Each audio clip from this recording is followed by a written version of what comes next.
छतरी की भुजा फड़कती है पृथ्वी का भार हटाने को।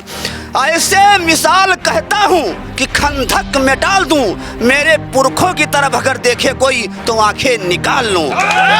इसलिए खींचा है मैंने म्यान से तलवार को, हो अगर देव वीर तुम रोको हमारी वार को। अगर हमारे पूर्वज अपना सिर कटा सकते हैं तो उनके वंशज भी कमजोर नहीं है।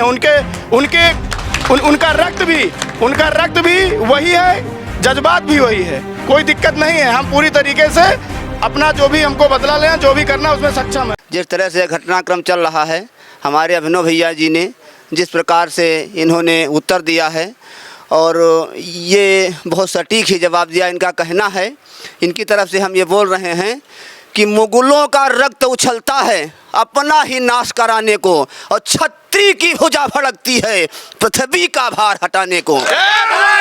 छतरी की भुजा फड़कती है पृथ्वी का भार हटाने को।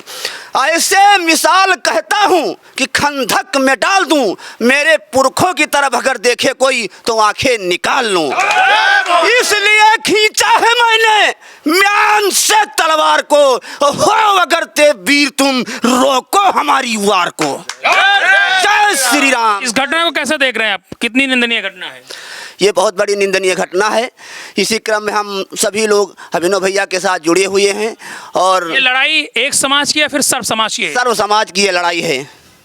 सर्व समाज की लड़ाई है। सर्व समाज की लड़ाई है। भैया, हमारी सरकार माननीय मोदी जी से सीधा रिक्वेस्ट है कि संसद में जैसे वो संविधान बदल के कुछ ना कुछ कर सकते हैं, ऐसे अमर्यादित लोगों के लिए हमारे संविधान में ऐसा कुछ जोड़ा जाए कि इनकी खटिया वहीं से खड़ी हो जाए, हम लोगों को कानून हाथ में ना लेना पड़े। अन्यथा 12 तारीख तो सिर्फ टेलर होगा नहीं, पूरा देश देखेगा कि हम लोग क्या क्या करेंगे। और हमारे पूर्वजों ने जिस संसद में बैठ के बोला, साला सुमन लाल वो संसद नहीं, आज वो मदरसा होता, वहां से बैठ करके मौलवी की तरह से फरमान जारी करता। वो आज संसद है तो हमारे पुरखों की वजह से है और हमारी वजह से है। करणी सेना भारत सनातन प्रकोष्ठ का जिला महामंत्री संग्राम सिंह।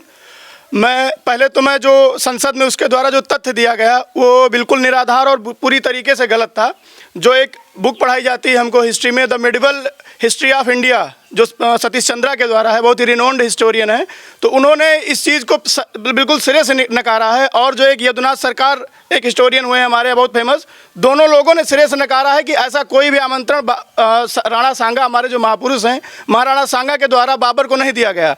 उसके बावजूद आलम खान और एक दौलत खान जो पंजाब का गवर्नर था, उसके द्वारा उसको बाबर को बुलाया गया था। और रही बात इब्राहिम लोदी को हराने की, तो उसको 2 बार हमारे महाराणा ने हराया था, खतौली के युद्ध और धौलपुर के युद्ध में।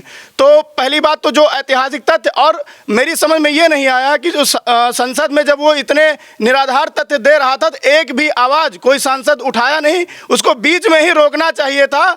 और उसकी पूरी मर्यादा रखते हुए एटलीस्ट कुछ नहीं करते तो रोक देते उसको, नहीं तो बाकी अगर उनके अंदर दम होता, जो भी क्षत्रिय वहाँ पे सांसद थे, तो उसकी जबान खींच लेते, क्योंकि ऐसा हम बर्दाश्त नहीं कर सकते। और हमारा पूरा क्षत्रिय समाज पूरी तरीके से बच्चा तैयार है। अगर हमारे पूर्वज अपना सिर कटा सकते हैं तो उनके वंशज भी कमज़ोर नहीं है।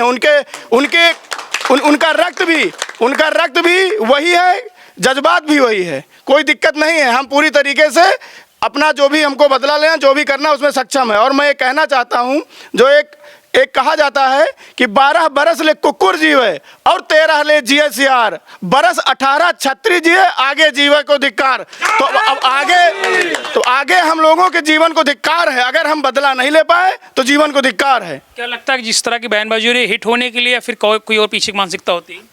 छत्री को कभी हिट नहीं, छत्री हमें, मैं जो सांसद की बात कर रहा हूँ, हाँ, वो तो देखिए, क्योंकि औरंगजेब छत्रपति, हमारे महाराज छत्रपति शिवाजी महाराज के बारे में जो कहा गया, उसके अगेंस्ट में फिर तुरंत औरंगजेब क्योंकि वो मुद्दा बहुत तूल ले रहा था, उसके अगेंस्ट में इन्होंने पूरा, इसमें जो है अखिलेश यादव का सपोर्ट है, पूरे शब्द उनके हैं। वो कठपुतली की तरह वो सपा सांसद वो केवल खड़ा किया गया है और उसको बैक किया जा रहा है, केवल उसको जो है केवल बैक किया जा रहा है कि केवल पॉलिटिक्स है। और उसका हम जवाब देंगे, पॉलिटिकल जवाब भी देंगे और जैसा भी जवाब, फिजिकल पॉलिटिकल हर तरीके के जवाब देने के लिए क्षत्रिय समाज सक्षम है। अखिलेश यादव के पास अब कोई काम बचा नहीं है, विपक्ष में बैठे हुए हैं। ये एक ओछी मानसिकता और ओछापन है फेमस होने के लिए कि समाज को आपस में लड़ाते रहो। उनकी नीतियां पब्लिक समझ चुकी है, लोग जान गए कि केवल समाजवादी पार्टी है, वो विपक्ष में है और आजीवन विपक्ष में रहेंगे। छत्तीस अब उनको कभी सत्ता में आने नहीं देगा। चलिए, ये बहुत बड़ा संकल्प ले लिया है। जिस तरह से ये बयानबाजी हुई कहीं ना कहीं लोगों में भी निंदनीय है, और कहीं ना कहीं जिस तरह से सांसद या कोई भी जनप्रतिनिधि हो किसी भी महापुरुष पर टिप्पणी करना शोभनीय है।